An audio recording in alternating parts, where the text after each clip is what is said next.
High বন্ধুরা, আমি উদয় বলছি। আবার আপনাদের সঙ্গে আমি দেখা করতে আসছি। দেখেন, অনেক দিন আগে আমি বলেছিলাম আমার নেট দিয়ে আমি জানালা তৈরি করেছি। সেই নেটটা দিয়ে আমি গেট দিয়ে ঢুকলাম এবং আমি আজকে দেখাতে চেয়েছিলাম যে আমার তখন এগুলো চারা ছিল, এখন সেগুলো আসলে গাছে মানে রূপান্তরিত হয়েছে। সেটাই দেখানোর চেষ্টা করবো আজকে।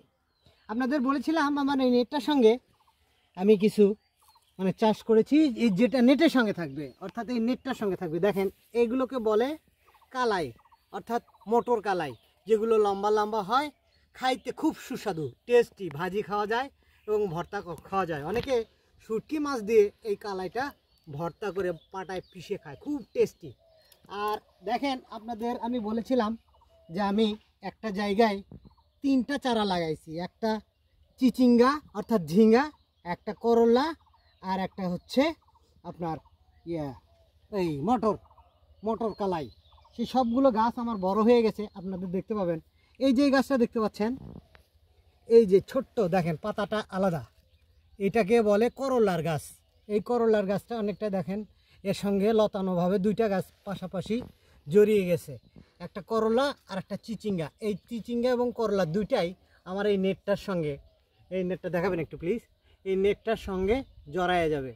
দুইটাই কিন্তু নিচেতে ঝুলে থাকে, নিচে করলাগুলো ঝুলে থাকবে এবং ঝিঙ্গাগুলোও ঝুলে থাকবে। আমি সেগুলো পরে সুন্দর করে কেটে কেটে কেটে কেটে আমি উৎপাদন বাড়াতে পারবো। এইটাই ছিল আমার মানে আজকের ভিডিও, এবং বলেছিলাম যে আমি আরও আপনাদের দেখাবো এটা কিভাবে আসলে ফলনটা আসে, সেটাও আমি মানে দেখানোর চেষ্টা করব, যেমন করে দেখানোর চেষ্টা করেছি আমার কচুলতি। পাশাপাশি আপনি দেখতে পাবেন আমি কিছু চারা রোপণ করেছি। দেখেন, এগুলোকে বলে বেগুনের চারা।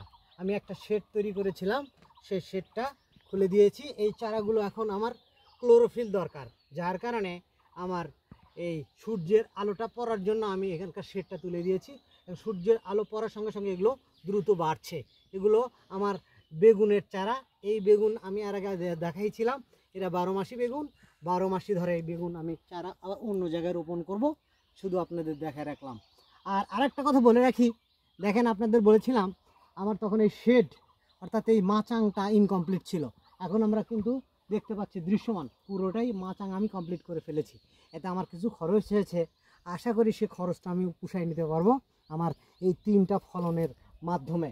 তো আজ যাচ্ছি না, আবার দেখা হবে আপনাদের সঙ্গে। আমি উদয় আজকে বিদায় নিচ্ছি, ধন্যবাদ। সবাই দেখতে থাকেন, পরবর্তীতে আকর্ষণীয় আবার আপনাদের সঙ্গে দেখা হবে। আজ বিদায়, টাটা।